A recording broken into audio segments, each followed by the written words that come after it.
Last week, when I got over the initial shock of the news from Charlottesville, my mind shifted to the Sunday school lesson for last Sunday. The theme of the lesson was, "Do no harm." Pretty simple. Very appropriate. Most of us recognize it from the Hippocratic Oath taken by doctors, but it's also found in the teaching of John Wesley, that Methodist leader. If you've not been in the adult Sunday school class this August, we are looking at 3 simple rules that can change the world.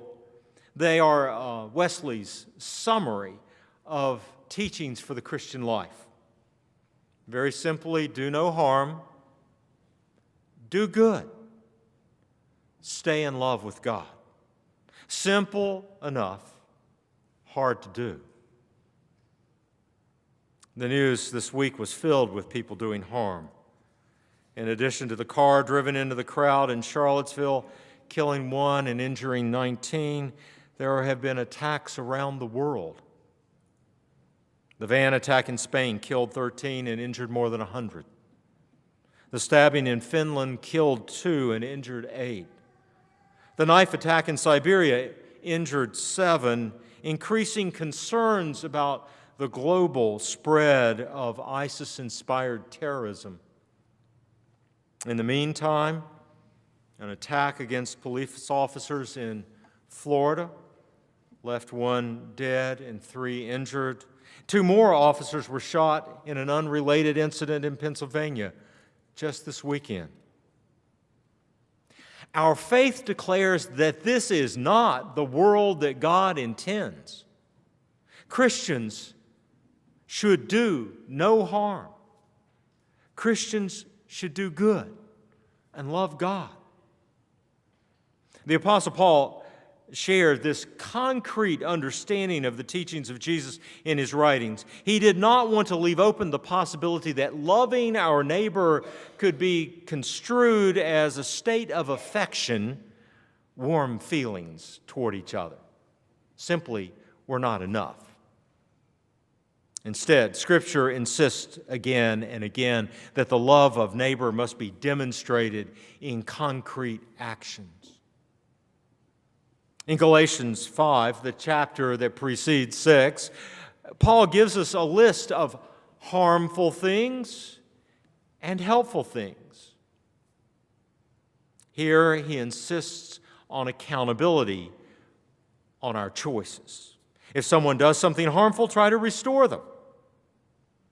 And be careful that you too are not drawn into that same harmful behavior. To fulfill the law of Christ, we will have to work together and carry each other's burdens. To accomplish what is good, we must work together. Division harms us all. Hatred undoes any good we may do. Perhaps the thing I appreciate the most about Paul's words is the encouragement not to become weary in doing good. It's as though he's listening to the news from the Roman Empire in his day and shaking his head the way I shake my head listening to the news on most days. How can it happen? How can it continue to happen? When will people stop harming each other and do good? And then I'm reminded by Paul that we cannot grow weary in doing good. Good is the calling of those who follow Christ. Our actions show to the world that something else is possible. God has not intended for us to harm each other, but to do good and to bear each other's burdens. So this morning, I want to offer 3 stories of how people have tried to do good. They've each responded to the difficulties of their lives or to the difficulties they see in the world around them by trying to do good for others.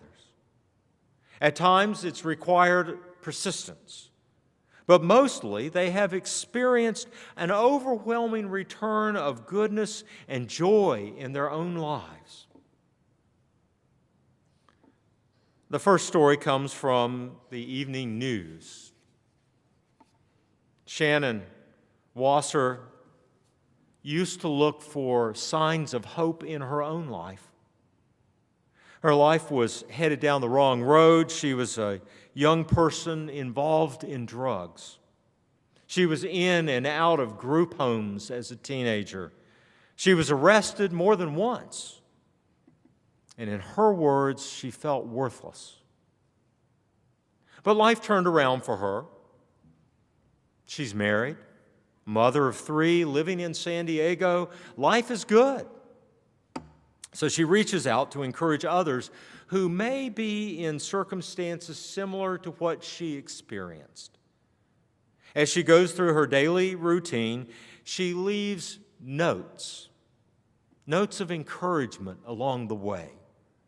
In the last couple of years, she's written more than 1,000 note cards of encouragement and taped them to gas pumps, lamp posts, even to trees.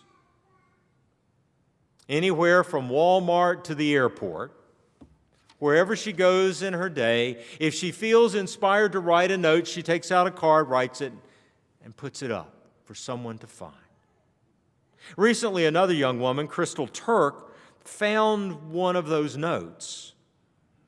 And it impacted her so much, she contacted the news media in an effort to thank the person who had written the note. And they managed to track down Shannon. Now, Crystal's husband was in jail, and she's been raising her children on her own.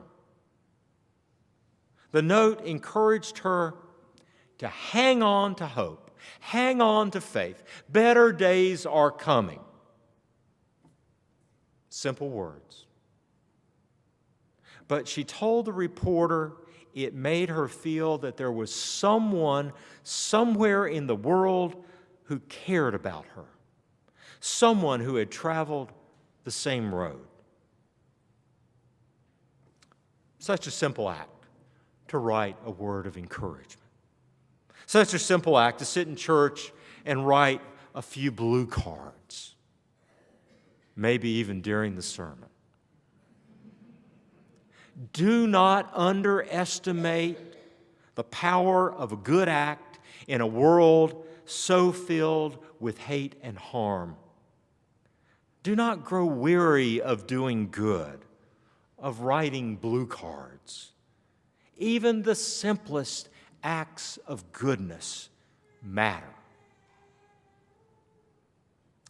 The second story, also from the Evening News, took a different approach, but it was just as inspiring to me. Keith Davidson is a retired district court judge living in Morris, Minnesota.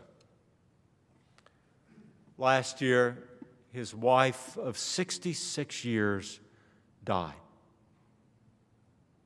He spent most of the last year in mourning in what he said was an increasingly silent house. At 94 years old, Keith decided to change things.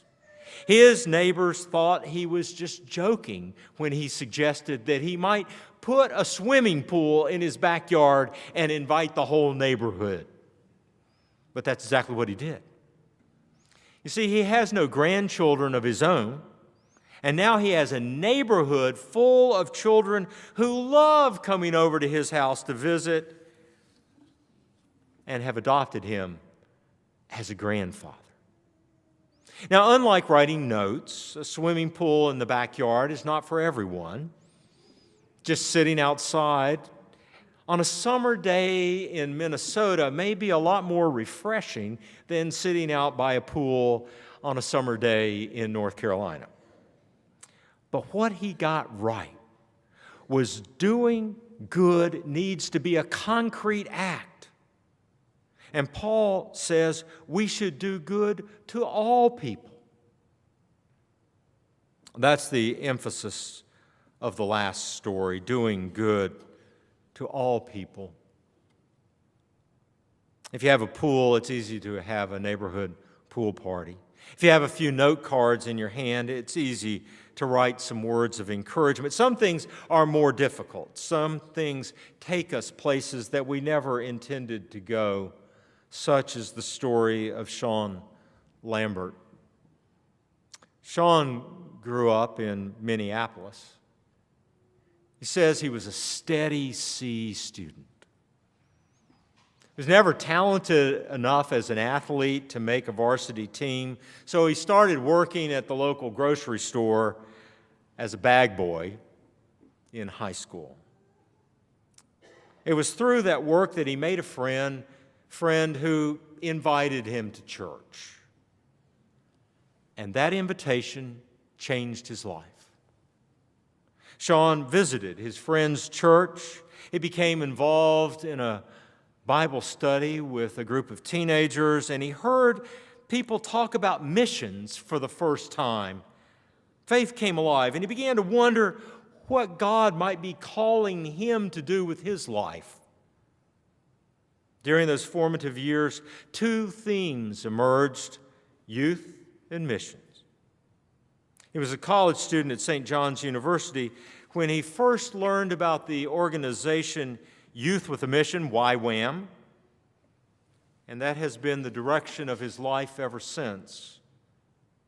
Sean has worked with YWAM for 35 years. But saying it that way makes his missionary journey way too simple.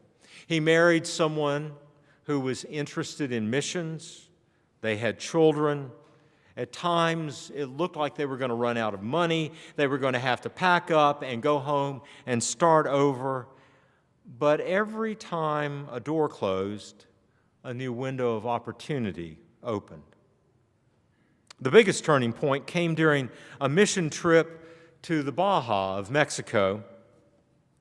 He was serving with YWAM in Los Angeles, and he was not looking to make a change, but there was a gift given to the team in Los Angeles, and they decided that they would go down to the Baja and build one house. They worked with a group that called their houses Homes of Love.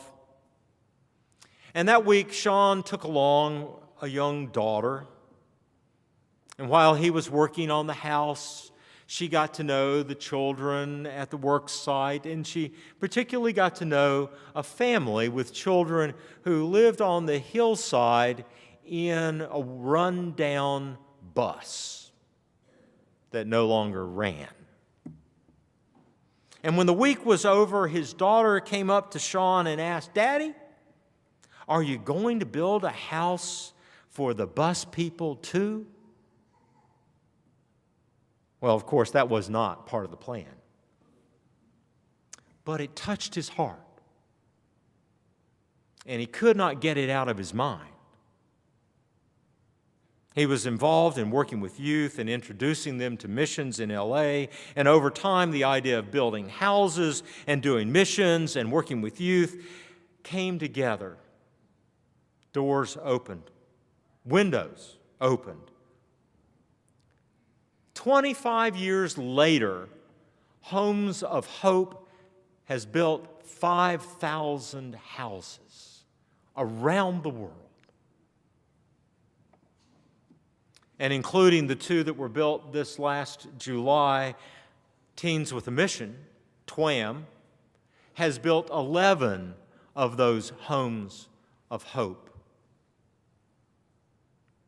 In the name of Christ, with the support of this congregation, good is being done in the world for the sake of all people. In the words of Paul, let us not become weary in doing good, for at the proper time we will reap a harvest if we do not give up. Therefore, as we have opportunity, let us do good to all people, especially those who are part of the family of believers. Thanks be to God. Amen.